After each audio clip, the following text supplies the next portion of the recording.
Planet X TV. Hey, Planet Xers, Danielle Martin. I'm back from the glory days. Keep watching Planet X because I'll be watching you watch Planet X. Only here on Planet X.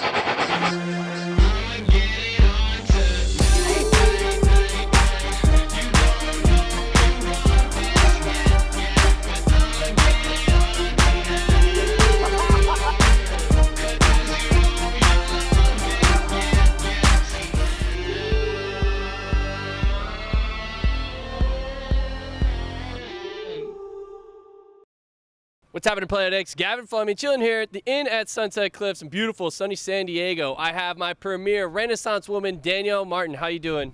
I'm doing well, thank you. Thank you for coming to the Inn at Sunset Cliffs here on Planet X. So we're going to start out with everything. You've been part of the Planet X family for a long time. How you discovered? What's going on now? We're going to go over all that. But I want to know, what was it like being part of the Planet X team when it originally started? It was awesome. We were kind of the front runners out there doing and covering extreme sports and alternative sports, surfing, motocross, BMX, and a lot of really amazing athletes out there that deserved, the coverage and things. So it was fun to go meet them, get into their worlds, what they were doing, and then kind of share it with the rest of the world. Hey, spreading the love, you guys. How were you discovered by Planet X? Did you go or did they come? How did that one happen? I was cleaning up trash on the beach, and I went to this thing in Laguna Beach, and there was somebody from Planet X there, and they were like, hey, you're a surfer. I saw you cleaning up the beach today, and what are you doing? What do you want to do? And I was like, I don't know. I was about to go check out primates in Costa Rica and go on a surf trip, and I ended up going to Hard Rock, I guess a night they were shooting, and they handed me the microphone and was like, hey, why don't you try this and do an intro for us? Would you mind? And Sounds familiar? yeah, and that's what I did. Nice. So Danielle has a huge history, you guys. I want to talk about professional surfing and the modeling. How was that experience? What was that like? It was awesome. I'd wanted to be a pro surfer since high school, so I started kind of training for that. Actually, since junior high, I started surfing when I was 7, and I always took it seriously. It was always something I wanted to kind of grow into and keep growing within that sport. And I was really inspired by surfers like Tom Curran, Martin Potter, Shane Dorian, Matt Archibald, a lot of for their different and various styles. And I don't know. I think surfing is one of those sports you get enamored by. I found my confidence in the ocean. It was a place I could go and do that, and then also compete. I've always been a competitive athlete. So after high school, I got sponsors, and I took off and started doing that. And Surfing Magazine hired myself, Malia Jones, and Ipa Mateo to be the first women they spent money on. And we went out and I did the surfing swimsuit edition cover and spread, and we shot it in Hawaii. They rented us a house. They treated us right, and took off from there. That sounds amazing. I'm sure a lot of people want to hear more about that. What was one of the favorite experiences that you had throughout that history of career? Of surfing? Yeah. I think it comes down to the relationships and the people that you make and the relationships that you cultivate out of that. I think those people don't just stay your friends; they become your family because they're who you're traveling with and mingling with. And being around such extraordinary people really propelled me and inspired me to always just want to be better and to keep aiming higher. So I think not just the surfing, obviously surfers. If I'm talking to surfers, we love surfing, but really it was the relationships that I cultivated. That'd probably be my favorite part. The community, the surf community is a strong one, you guys. Danielle, on Planet X, we'll be back right after this. Planet X TV. You are watching Planet X. You will eat, sleep, and breathe. Planet X.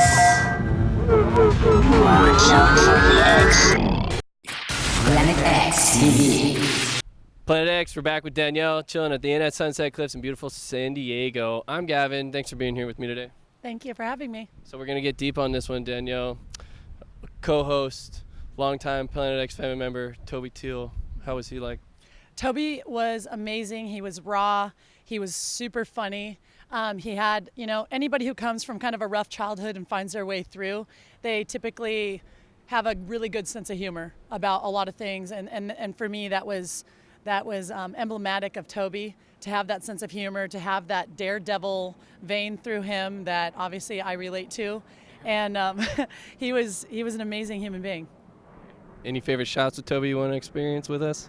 I think, when I first brought Toby onto the show, and he was obviously a natural, and I know that the production team felt the same way.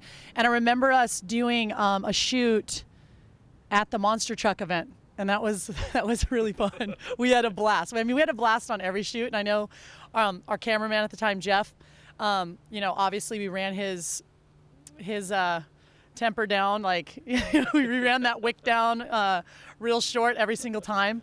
And, we were a handful to deal with, but Toby always brought the energy, and between the two of us, we were just, kind of on fire the whole time. Planet X was hot. Yeah.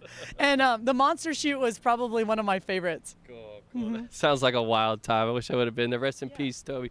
Great to hear good things about him. So let's get on to some good stuff. After Planet X, UCLA, what was up with that?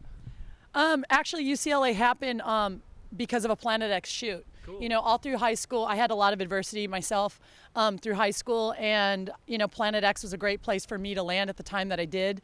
It put me on a really good and focused path and around more extraordinary people. It kept me out of a lot of trouble. It got me in a lot of trouble and kept me out of a lot at the same time. But UCLA, we went there on a Reebok photo shoot covering a combine, sports combine, and we went there for the male combine first, and Reebok called back and they were like, hey, we loved you guys, send your host back out for the female one. And I'd already kind of had a bout with college when I was over at UH my freshman year, and I was one of the best California State Athlete of the Year in 1994, and had kind of been overseen with scholarships and all these different things. Even though I'd had recruiting trips, I thought you had to pay for them, so I was just uneducated in the process and kind of got stepped over. So I had this like kind of bitterness in me, like going to these colleges and seeing these kids. And I went and spoke to all the female athletes. We covered volleyball, soccer, basketball, and softball. And I remember that day telling Jeff, I'm not talking to the softball. I don't want to go talk to them. And Jeff's like, well, you kind of have to. They're like, the best. They won more NCAA national championships at this school than anybody. We have to talk to them. I'm like, I don't really want to. And so he snuck my softball bag in the car, and we go out there. So I run this combine, and the coach was like, the assistant coach, Kelly Inouye, who's now the head coach, she was like, how old are you? When I was leaving, and I was like 21, I think I was 20 or 21. Yeah. And she's like, do you have eligibility left? I'm like, yeah. And they had actually sent me a recruiting trip letter. Whoa. And that's the only letter I kept, because I get goosebumps, because it was a little bare stationery, and I'd stuck it in a box and just ignored it for about 4 or 5 years, but I carried with me with all my stuff.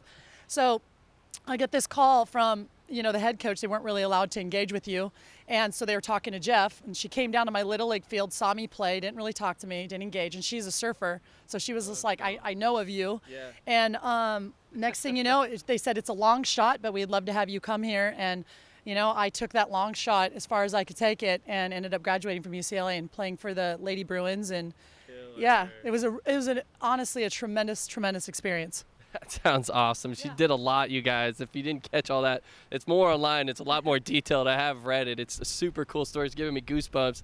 Just coming from the bottom, going up to the top. You guys know right here. Danielle, we're going to be right back more on Planet X with her. If you wish to appear on Planet X TV, or to get more information, please email us at info@planetx.tv. Blah, blah, blah, blah. Blah, blah, blah, blah, blah, blah. Hello there, my name is Jakai Mickelson, and I'm a Planet X viewer, and I'm here to give you the message I received a couple years ago. You should be watching Planet X. You should be watching nothing but Planet X. Look into my eye and realize you should be watching Planet X. There is nothing else but Planet X. Quit your job and do nothing but watch Planet X. Planet X TV. Planet X TV. All right, Planet X, we're back here, sunny San Diego. Danielle, hanging out. It's been an amazing time. Great interview so far. Thanks so much for taking in your time. Brett Johnson was just here. What's your cool experiences, some fun times, some good stuff with him? Let me hear about it. Brett's awesome. Brett, it's good stuff. Brett is a tremendous athlete. He's a very smart, good guy. He knows a lot of good people, and everywhere we went, everybody loves Brett. Cool. Brett's the guy that everybody loves. He gets along with everybody, and we had a really good time.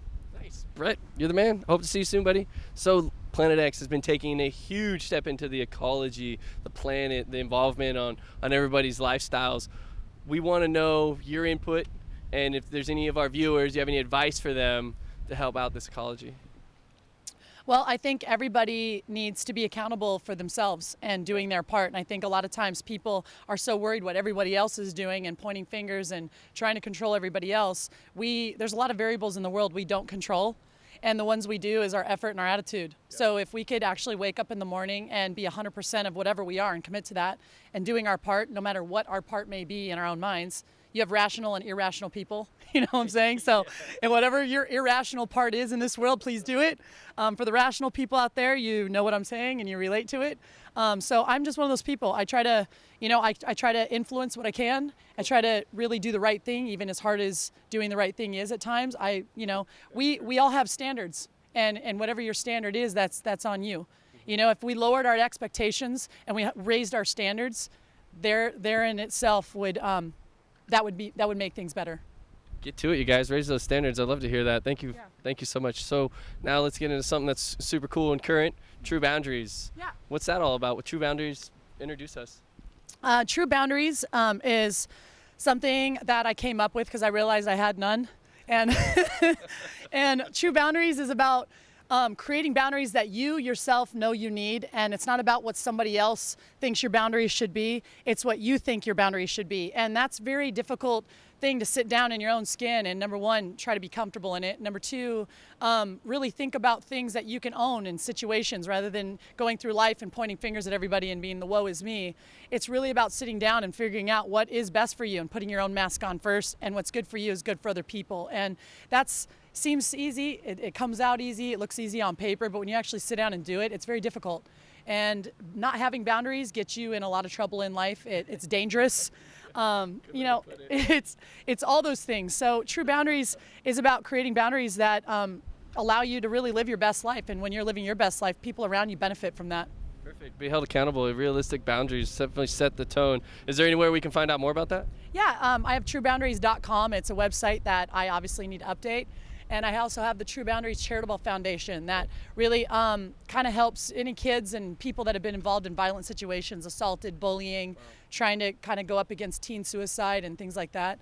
I've used my martial arts as a good platform to kind of go from there with that, and getting kids into martial arts academies and getting them off the streets and able to learn how to protect themselves. And protecting ourselves isn't just a physical thing. It's more about protecting yourself from the inside out and protecting our hearts and our well-beings and our mindsets and our mentalities. Because if you can get those straight, you can do a pretty good job on the outside of avoiding dangerous situations or having some boundaries to tell people, hey, no more, and have a good gauge of when's enough's enough. You guys got to check it out. True Boundaries, Danielle Martin, right there. You mentioned it. You briefed upon it. I want to get deeper into it now. The martial arts. You kicked some serious ass in the times. Some championships, I believe. Some competitions. Where did that come from? How did that? What? I want to know more. I think I grew up not feeling super safe. I never felt really secure, and I think there was an innate thing inside of me to learn how to protect myself. Some different circumstances that led me to kind of feel physically like I needed to do that, and also just the competitor in me. I did martial arts as a teenager. I competed and I got away from it. And then after I had, I think it was my first son or maybe my second one, I dove into Brazilian Jiu-Jitsu and was kind of like, what is there to compete in here? There was a world championship, there was Pan Americans, there was nationals, there was international, and I just went after all of them and won them all, and then just kind of climbed the ladder to get my black belt. And it's jiu-jitsu, right? Yeah, it's Brazilian Jiu-Jitsu. Perfect. And where are you at with that now? You still participate? You still crazy on it? Yeah, I've had some different obstacles within it. Just because somebody has a black belt around their waist doesn't make them a good person. Yeah. And I had no boundaries and just assumed things, and I ended up getting assaulted really bad by a person in the community, and that kind of rocked me back a few levels in terms of how much, I love it. You really see when you get knocked down in that way, who is who and who has integrity and who doesn't. And there was a lot more people who didn't than did. And so it kind of, I redirected myself within that community. I looked more at the jiu-jitsu as this very true and very real self-defense aspect. I started doing more combatives and mixing it with jiu-jitsu, finding that jiu-jitsu was a really great a platform for it, because jiu-jitsu is about leverage and technique beating strength. And so as it parallels to life, we can't go around in life muscling to get things we want. We have to be strategic and sometimes very technical, and we have to leverage what we have. And I realized that I was a black belt long before I was a black belt, because I did that through high school and leveraged my way right into UCLA.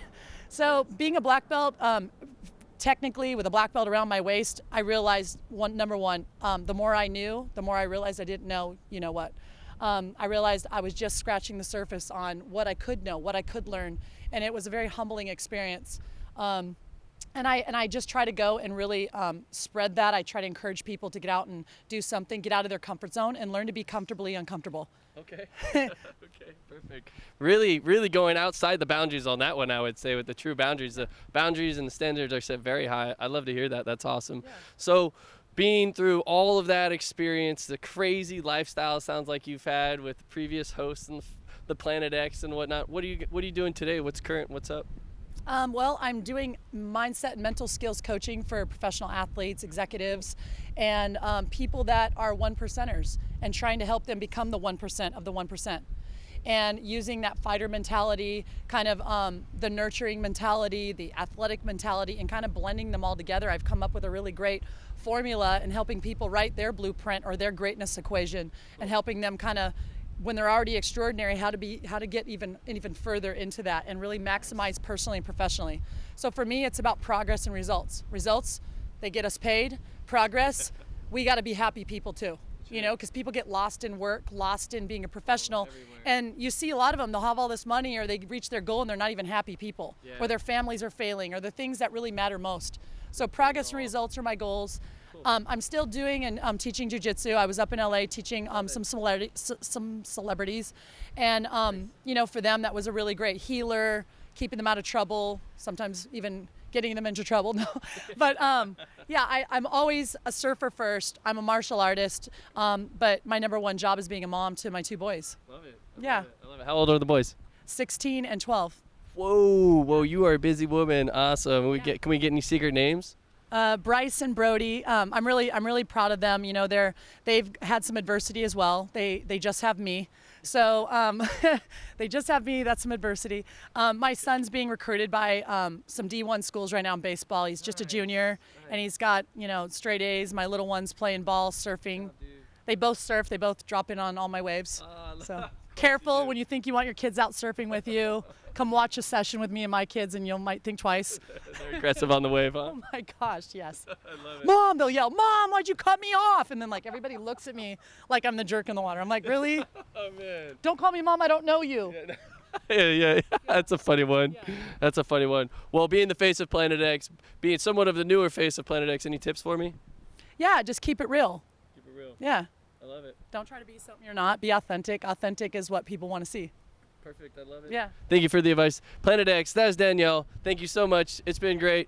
Check her out. We'll see you guys soon. The brightest stars in the galaxy are on Planet X.